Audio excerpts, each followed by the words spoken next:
안녕하세요. 간해성형외과 원장, 성형외과 전문의 백인수입니다. 눈 상담을 가시게 되면 가장 먼저 물어보시는 것이 제가 눈매 교정을 해야 되나요? 말아야 되나요? 이렇게 물어보시는 분이 참 많은데요. 어떤 병원에 가면 눈매 교정을 해라, 또 어떤 병원에 가면 눈매 교정이 필요 없다, 이런 식으로 나눠지는 경우가 많아서 거기에 대해서 혼동을 겪으시는 분들이 많은 것 같습니다.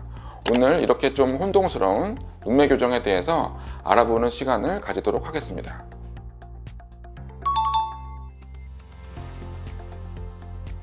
눈매 교정은 쌍꺼풀 수술을 할 때 같이 진행하는 수술이기 때문에 같이 상담드리는 경우가 많지만 두 가지 수술은 전혀 다른 수술입니다.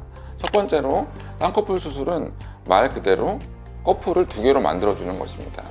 눈꺼풀에 절개를 해서 쌍꺼풀 선을 잡아줘서 꺼풀이 두 개가 되게, 즉 혹꺼풀이 두 개가 되게 만드는 수술이 쌍꺼풀 수술이고, 눈매 교정은 눈 자체를 잘 떠지게 해는 수술이 되겠습니다. 쉽게 생각한다면 쌍꺼풀 수술에서 추가적인 옵션이라고 생각하시면 될 것 같습니다. 눈 안에는 눈을 뜨게 하는 안검거근이라는 근육이 있습니다. 또 눈을 떠지게 하는 근육 중에 뮬러 근육이라는 것이 있는데, 이 근육을 아래로 내려서 건판에 고정해 주어서 눈을 잘 떠지게 만드는 수술이 바로 눈매 교정 수술이 되겠습니다.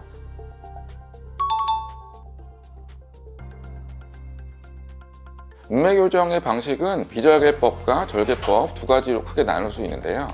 비절개법은 비절개 쌍꺼풀과 같이 시행되는 눈매 교정 방법이고, 눈꺼풀 위쪽에 작은 바늘구멍을 만들어주고 실을 통과시켜서 쌍꺼풀을 잡아주면서 눈 뒤쪽으로 아까 말씀드린 뮬러 근육을 조금 당겨줘서 눈을 잘 뜨게 만드는 수술이 비절개 눈매 교정입니다.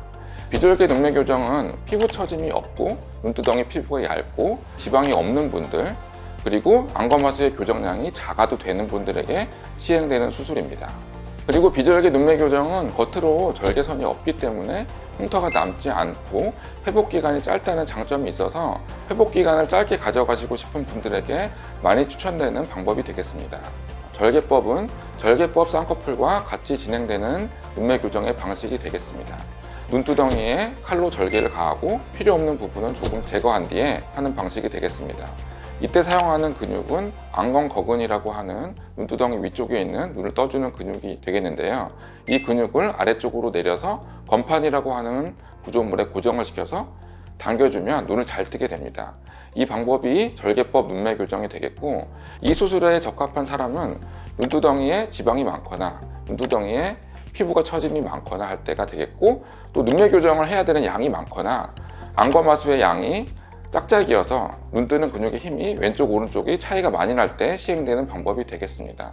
사람마다 눈꺼풀의 특성이나 지방의 양, 안검하수의 정도 모두 다르기 때문에 항상 성형외과 전문의와 상담을 하신 후에 좋은 결정을 내려서 본인에게 맞는 비절개 또는 절개법을 선택하는 것이 가장 현명한 방법이라고 할 수 있겠습니다.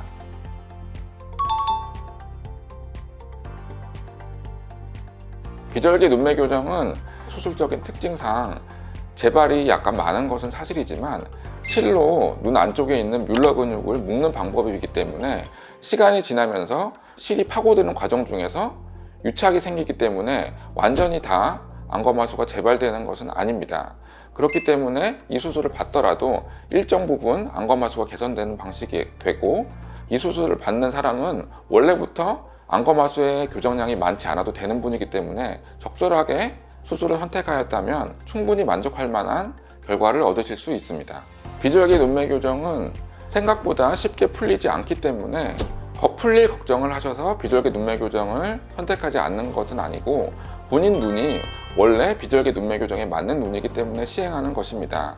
그렇기 때문에 성형외과 원장님께서 비절개 눈매 교정을 추천하셨다면 비절개 눈매 교정이라도 충분히 효과를 보실 그런 눈이기 때문에 추천을 드린 것입니다.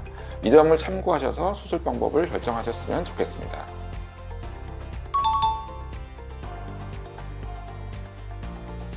눈매 교정을 받으면 좋은 케이스는 첫 번째로 안검하수가 있을 때입니다. 안검하수가 있을 때는 피부의 처짐과 상관없이 눈 뜨는 힘이 많이 부족한 경우이기 때문에 이때는 꼭 눈매 교정을 하셔야 합니다. 피부 처짐이 없을 때 동공의 돌출 정도가 70% 미만일 때, 즉 눈 뜨는 힘이 부족할 때 오히려 안검하수 교정술을 받지 않으면 오히려 쌍꺼풀이 안 생기거나 쌍꺼풀만 생기고 졸린 느낌은 그대로 남게 됩니다. 이런 경우에는 꼭 쌍꺼풀 수술을 하시면서 눈매 교정을 같이 하실 것을 추천드립니다. 두 번째는 눈의 크기를 크게 하기를 원하시는 분인데요. 눈의 크기를 크게 하길 원하시는 분들 중에 트임 상담을 먼저 하시는 분들이 있습니다. 눈이 커질 수 있는 부분에는 트임으로 커질 수 있는 부분이 있고 눈매 교정으로 커질 수 있는 부분이 있기 때문에 두 가지를 나눠서 생각하기보다는 눈매 교정을 먼저 고려하고 그 다음에 트임을 고려하는 것도 좋은 방법입니다. 세 번째는 눈의 모양이 찢어진 듯한 모양일 때입니다. 동양인의 눈은 약간 눈꼬리가 올라가고 눈매가 매서워 보이는 찢어진 눈인 경우가 많은데 세심하게 조절하면 눈 모양도 약간은 바꿀 수가 있는데요.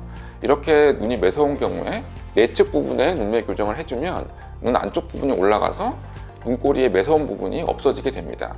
물론 이렇게 하는 수술 방법 중에 눈꼬리를 내리는 방법도 있지만 눈매 교정을 통해서 교정하고 눈꼬리를 내리는 수술을 병행하면 더 좋은 결과를 얻을 수가 있습니다.